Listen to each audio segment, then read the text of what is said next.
Ciao, sono Mara di Mosalingua. Benvenuto nella nostra serie di trucchi grammaticali per imparare più velocemente l'italiano. Ti ho già parlato dei verbi in una precedente lezione. Abbiamo visto, infatti, i verbi regolari e il presente. Adesso invece ti do dei consigli per memorizzare i verbi irregolari.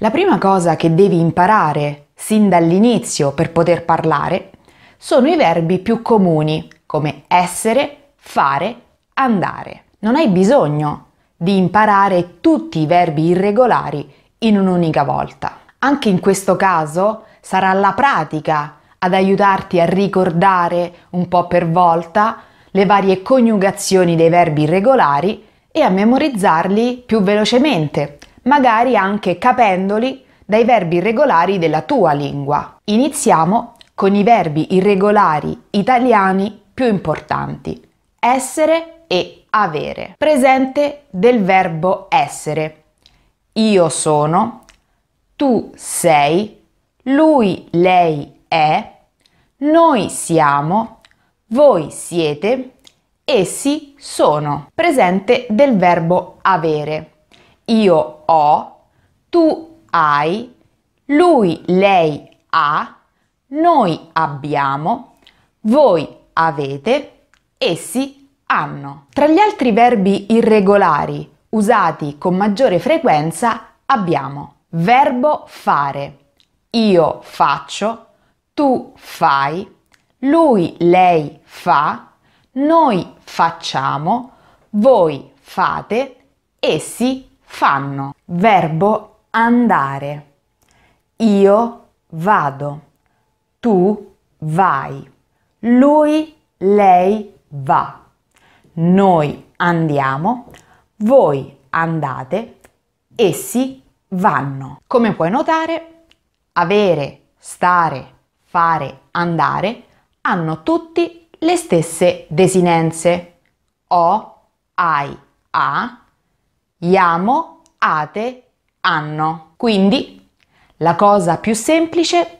è imparare la forma irregolare del verbo e non le sue desinenze. Molti participi passati seguono uno schema comune. Imparando alcuni di questi verbi che appartengono alla stessa famiglia, potrai facilmente e rapidamente ricordare anche gli altri che seguono lo stesso schema. Vediamo allora alcuni esempi di verbi che ho diviso per famiglie che seguono lo stesso schema. Ieri ho fatto i compiti di italiano, poi ho letto un libro e ho scritto una mail. Il professore mi ha chiesto come ho imparato così bene l'italiano.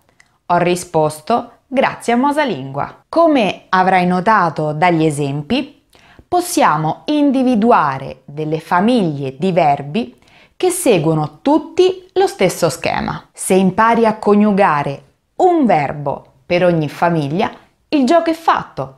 Sarà molto più semplice per te sapere come coniugare anche tutti gli altri verbi di quella famiglia. Ecco ora uno schema che riassume i principali gruppi di famiglie di verbi italiani irregolari. To, fare, fatto, scrivere, scritto, leggere, letto, dire, detto, rto, offrire, offerto, coprire, coperto, morire, morto, nto, spegnere, spento, aggiungere, aggiunto, vincere, vinto, dipingere, dipinto, lto, scegliere, scelto, raccogliere, raccolto, prendere, preso, accendere, acceso,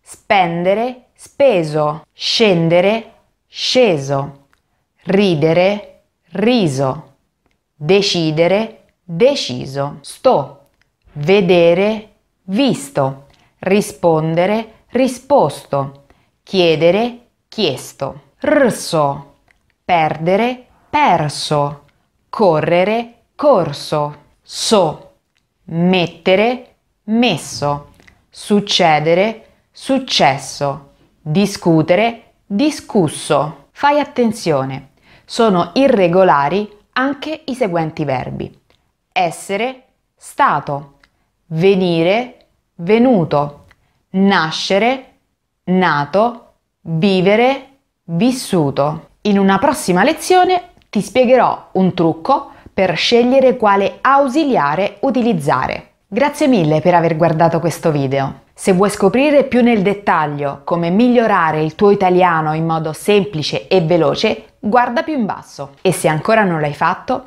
iscriviti al nostro canale YouTube. A presto!